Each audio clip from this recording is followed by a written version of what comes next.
हाँ जी दोस्तों, क्या हाल है आप सभी का। स्वागत है आज की वीडियो में आप सभी का। तो हम आपके लिए लेकर आए हैं सीबीएसई क्लास 12 अकाउंटेंसी का एक चैप्टर जिसका नाम है अकाउंटिंग फॉर पार्टनरशिप फॉर्म। तो बेसिकली हमने गुडविल का चैप्टर कर लिया है, अब हम करने वाले chapter number 1 accounting for the partnership form. तो बेसिकली इस चैप्टर में क्या सिखाने वाला है, आपको ये सिखाने वाला है पार्टनरशिप क्या होती है, पार्टनरशिप की क्या इंपॉर्टेंस है, अगर पार्टनरशिप डीड नहीं होगी तो क्या होने वाला है, अगर पार्टनरशिप डीड है तो रिटर्न बेटर है या ओरल बेटर। तो आइए समझते हैं चैप्टर के अंदर है क्या। तो बेसिकली तो पार्टनरशिप का मतलब क्या होता है। पार्टनरशिप एक ऐसा बिजनेस होता है, क्या होता है, एक ऐसा बिजनेस होता है जहां दो या दो से ज्यादा पार्टनर आते हैं, प्रॉफिट मोटिव के लिए आते हैं, और जहां पे एक या एक से ज्यादा पार्टनर एक दूसरे के लिए काम करते हैं, इसे हम पार्टनरशिप कहते हैं। और जो पार्टनरशिप होती है ये कवर होती है, covered under the partnership act 1932। ठीक है, तो आपसे एमसीक्यू में पूछ सकता है पार्टनरशिप किस एक्ट में आती है। पार्टनरशिप एक्ट 1932 में आती है। तो आइए बढ़ते हैं। Partnership is a relation between the two or more person who agree to share the profit of a business carried by all और एनी ऑफ देम। तो टोटल चार चीजों के ऊपर बात करी। चार चीजें क्या, सबसे पहले दो या दो से ज्यादा पार्टनर, प्रॉफिट मोटिव, तीसरा बिजनेस, चौथा एंड ऑल और any of them are acting for the. ये चार चीजें समझ में आई।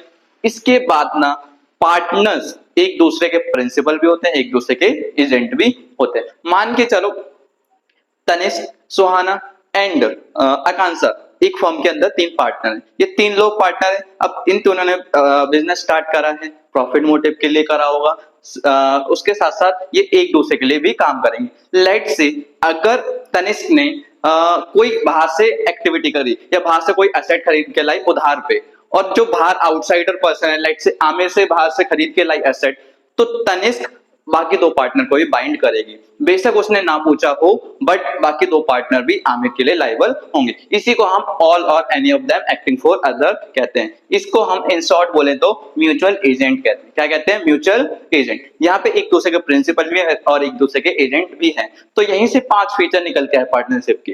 पहला, दो या दो से ज्यादा पर्सन, बिजनेस प्रॉफिट मोटिव के लिए होता है एंड प्रॉफिट मोटिव।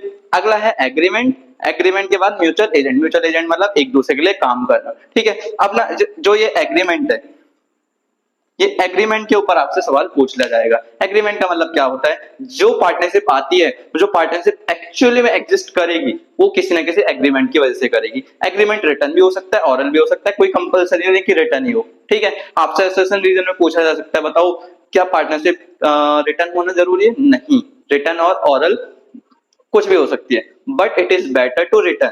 कोई भी डिस्प्यूट होता है उस मामले में ये एग्रीमेंट काम आ जाएगा। तो अब इसी एग्रीमेंट को यहाँ पे नाम देता है पार्टनरशिप डीड। तो पार्टनरशिप डीड क्या होती है? पार्टनरशिप डीड एक ऐसा एग्रीमेंट होता है, एक ऐसा डॉक्यूमेंट होता है जो पार्टनर्स की ड्यूटीज और रिस्पॉन्सिबिलिटी को असाइन करता है। ठीक है, और ये किसकी वजह से आती है? कोई ना कोई पार्टनरशिप की वजह से आती है। और ये रिटर्न भी हो सकती है और ऑरल भी हो सकती है। एक तरीके का क्या है, ये रिटर्न डॉक्यूमेंट होता है, और ये ऑलवेज बेटर रहेगा कि किसमें हो? रिटर्न में हो, जिससे अगर कोई भी इन फ्यूचर डिस्प्यूट होते उसमें मदद होगा। और ये तुम्हारे रोल्स, ड्यूटीज, पावर को डिसाइड करती है। इतना समझ आ रहा है? ठीक है, अंडरस्टैंड। इसके बाद in absence of partnership deed, अगर पार्टनरशिप डीड कुछ नहीं बोलती, पार्टनरशिप डीड हो जाएगी साइलेंट। क्या हो जाएगी? साइलेंट। तो अगर पार्टनरशिप डीड साइलेंट हो गई तो हम क्या करने वाले हैं? तो जैसे म्यूचुअली समझते हो कि अगर ये तीन पार्टनर आए, तनिष्क, सुहाना एंड आकांक्षा, इन्होंने आपसी में डिसाइड करा होगा कि मैं दो से ले रहा हूं तो एक ले ले, एक ले ले, ऐसे ना, ये म्यूचुअल हो गया। बट अगर इन्होंने म्यूचुअली डिसाइड ही नहीं करा, कोई रिटर्न डॉक्यूमेंट में साइन वगैरह नहीं हुए, तो उस केस के अंदर उसे हम बोलते हैं अब्सेंस ऑफ पार्टनरशिप डीड। इसे हम साइलेंस ऑफ पार्टनरशिप डीड भी बोलते हैं। ऐसे केस में इन तीनों का प्रॉफिट शेयर हो जाता है इक्वल। क्या हो जाता है? इक्वल। तो profit share in case of silence of partnership deed is equal. IOC नहीं दिया जाएगा। आईओसी का मतलब इंटरेस्ट ऑन कैपिटल। इन तीनों ने, तनिष्क, सुहाना एंड आकांक्षा ने बिजनेस के अंदर पैसा लगाया होगा।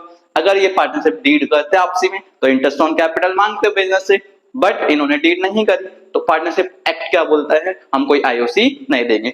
वैसे ही ये बिजनेस से पैसा निकाल के लेके गए होंगे पर्सनली, उसके लिए उसे ड्राइंग कहते हैं। उसके ऊपर भी ये इंटरेस्ट नहीं दिया जाएगा। कोई रेम्युनरेशन, कोई सैलरी इन पार्टनर को अलाउ नहीं करी जाएगी and admission of new partner कोई एडमिट नहीं करा जाएगा अनलेस ऑल एग्री। टोटल 5 चीजें क्या? प्रॉफिट शेयर रेशो इक्वल हो जाएगा, आईओसी अलाउ नहीं करा जाएगा, आईओडी अलाउ नहीं करा जाएगा, सैलरी एंड रेम्युनरेशन भी नहीं दिया जाएगा, कोई नए पार्टनर का एडमिशन भी नहीं होगा अनलेस सारे पार्टनर एग्री हो। अगर तनिष, सुहाना एंड आकांक्षा तीनों एग्री कर जाते हैं फाइल को एडमिट करने के लिए तो ये क्या कर सकते हैं? एडमिट कर सकते हैं। बट अगर एक भी मना कर गया तो नहीं कर पाएंगे। अंडरस्टैंड? एक ना इंपॉर्टेंट केस निकल के आता है, interest on loan by partner. Partner ने फर्म को लोन दिया, उस केस में क्या होगा? क्या फर्म पार्टनर को इंटरेस्ट देगा या नहीं देगा? इन केस ऑफ साइलेंस। तो ऐसे में पार्टनरशिप डीड क्या कहता है? अगर पार्टनर ने फर्म को लोन दिया है, शांति से जाके 6% का इंटरेस्ट दे देना, ठीक है। बट अगर फर्म ने लोन दिया पार्टनर को, उस केस में कोई इंटरेस्ट अलाउ नहीं होगा। इस पॉइंट के ऊपर एमसीक्यू बना दिया जाता है। अंडरस्टैंड? अब ये पार्टनरशिप डीड के अंदर आता क्या क्या है? पार्टनरशिप डीड के अंदर बहुत सारी चीजें आती हैं।